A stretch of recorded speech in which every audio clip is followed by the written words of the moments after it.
নমস্কার, আমি তানেশ্রী Bhattacharya from বেদিক sector synergies. আমি রিসেন্টলি একজনের বাড়ি গেছিলাম বাস্তু ভিজিট করতে। আসলে আমি সব কিছু অনলাইনেই করি, কিন্তু সে খুব আমার পরিচিত, প্লাস তার রিকোয়েস্ট আমি ফেলতে পারিনি। এছাড়াও আমি অনলাইনে কয়েকজনের কাজ নিয়েছি বাস্তুর, সেই বাস্তুর কাজই করছি। সেই বাস্তুর কাজের জন্য আমি একটা জিনিস আপনাদের দেখাচ্ছি, তার জন্য আমি ভিডিওটা করছি। ভিডিওটা আজকে একটু বড় হবে, একটু দেখে নেবেন। ইনি হলেন কীর্তিমুখ। এই আইডলটা কীর্তিমুখের। এটা কোথায় রাখতে হয়? বাড়ির একদম যে এন্ট্রান্স, ঢুকতেই যে মেন এন্ট্রান্সটা থাকে, দরজাটা, ঠিক তার উপরে আমরা এরমভাবে রেখে দেব তাকে।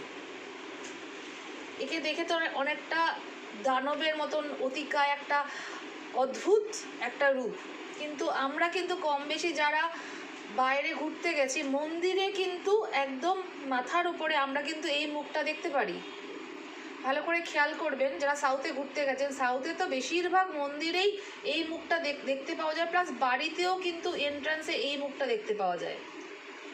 এটা বাস্তুতে রাখার কারণটা কি? তাছাড়া মন্দিরে বা সব ঢোকার যে মেন যে এন্ট্রান্স, তার ওপরেই কেন রাখে? মানে দেবতাদের জাস্ট ওপরেই এই জিনিস, এই মুখটাকে কেন রাখা হয়? এর ঘটনাও আছে। দানব বা রাক্ষস জরাসন্ধ যখন প্রচণ্ড তার অত্যাচার চালিয়ে যাচ্ছিল স্বর্গমত্ত পাতালে, তখন তার প্রচণ্ড অহংকার বেড়ে গেছিল। জরাসন্ধ তখন রাহুকে দূত হিসাবে পাঠিয়েছিলেন আমাদের মহাদেবের কাছে। কি চাইতে? যে পার্বতীকে চাইতে, যে পার্বতী হচ্ছে আমাদের মহাদেবের যোগ্য নয়, সে জরাসন্ধের যোগ্য। তাই জরাসন্ধ রাহুকে দূত হিসেবে পাঠিয়েছিলেন যেন মহাদেব পার্বতীকে তাকে দান করেন। এই কথা শুনে মহাদেবের তো প্রচণ্ড রাগ হয়ে গেছে, কারণ আমরা জানি যে শিব পার্বতীর যে ওনাদের যে মিল, ওনাদের যে জন্মান্তরের ভালোবাসা, তার নিদর্শন তো আমরা জানি যে মহাদেব পার্বতীর জন্য কি করেছিল। পার্বতী যখন দেহত্যাগ করেছিলেন, তখন সারা বিশ্বব্রহ্মাণ্ড ধ্বংস হতে চলেছিল। তাই যখন এই কথা শুনেছে মহাদেব রাহুর মুখে, যে এরকম জরাসন্ধ পার্বতীকে তার কাছ থেকে চেয়েছেন, তখন তো বিভৎস রেগে গেছেন মহাদেব। তখন মহাদেবের ত্রিনয়ন জাগ্রত হয়ে গেছিল। জাগ্রত হয়ে যাওয়ার ফলে ত্রিনয়ন থেকে একটা অদ্ভুত একটা অতিকায় একটা প্রাণীর উৎপত্তি হয়। আর এদিকে তো মহাদেব ভীষণ রেগে গেছেন। মানে তখন রাগের থেকে সৃষ্ট, ত্রিনয়ন থেকে সৃষ্ট যে জীবটি তৈরি হয়, ইনি হলেন কীর্তিমুখ। তখন কীর্তিমুখ রাহুকে খেতে উদ্গ্রীব হয়ে ওঠেন। তখন রাহু ওই বিশাল অতিকায় দানবকে দেখে ভয় পেয়ে মহাদেবের শরণাপন্ন হন। মহাদেব তো দয়ালু শরীর তার, মহাদেব তাকে যথারীতি ক্ষমা করে দেয়।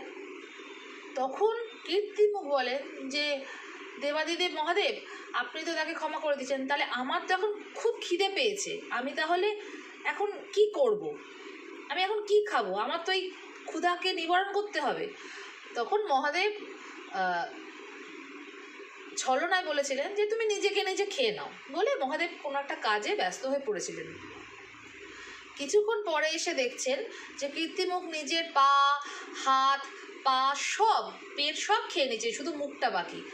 তখন মহাদেব অতি প্রসন্ন হয়ে গেছেন যে তার এক কথায় সে নিজেকেই খেয়ে নিচ্ছে। তখন বলছে, তোমার প্রতি আমি খুব প্রসন্ন হয়েছি, তুমি নিজেকে খেও না। তখন বলছে, তোমার স্থান এবার সবার ওপরে, তুমি সব, তোমার ওপর প্রচণ্ড একটা পাওয়ার আমি তোমাকে দান করলাম। তখন বলছেন যে তবুও তো আমার ক্ষুধা নিবারণ হচ্ছে না মহাদেব, আমি কি করব? তখন বলেছেন মহাদেব যে তুমি পৃথিবীর লোকের সমস্ত মানুষের ঈর্ষা, লালসা, লোভ, পাপ এইগুলোকে খেয়ে নাও, নেগেটিভিটি খেয়ে নাও। তাই তাকে দ্বারপাল হিসাবে উনি নিয়োজিত করেছিলেন। তাই বাস্তুতে যাদের প্রবলেম থাকে তাদের তো অবশ্যই উচিত সেটা বাস্তু কনসাল্ট করে নিয়ে লাগানোটা বেটার, বাট কেউ যদি চায় যে এমনিও লাগাতে পারে।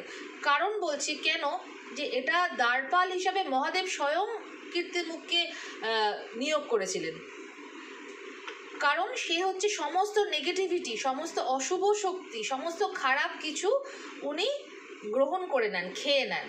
তাই প্রতিটা বাড়ির এন্ট্রান্সে কীর্তিমুখকে লাগালে সেই বাড়ির নেগেটিভিটি, অশুভ শক্তি, অবস্টাকলস এগুলো সব কীর্তিমুখ খেয়ে নেন।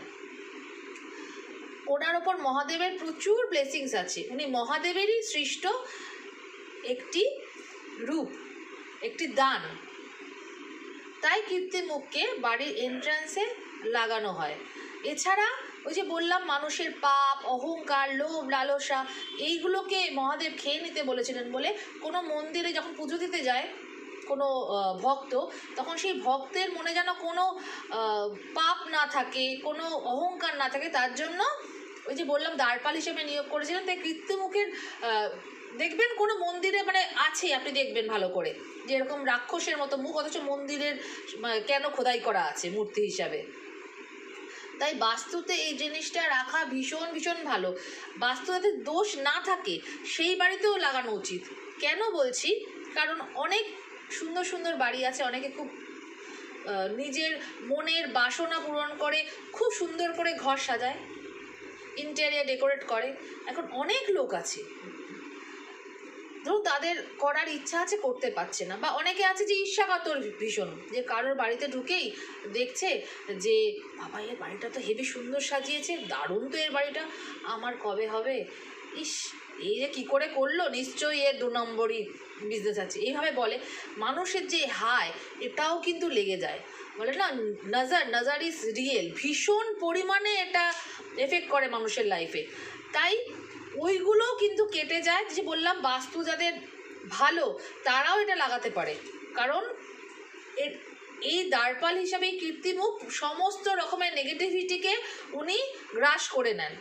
তাই বাস্তুতে এইটা লাগানো অতি অবশ্যই উচিত। আজকে এই ঘটনাটা শেয়ার করলাম, অনেকটা বড় হয়ে গেল। আমি যে বললাম যে যাদের বাস্তুতে দোষ আছে তারাও, আর যাদের না দোষ আছে, ওই যে বললাম যে অনেকের হায় লেগে যায়, তারাও একে এন্ট্রান্সে একদম লাগাতে পারেন। আজকের মতন আসি। Thank you universe, thank you universe, thank you universe.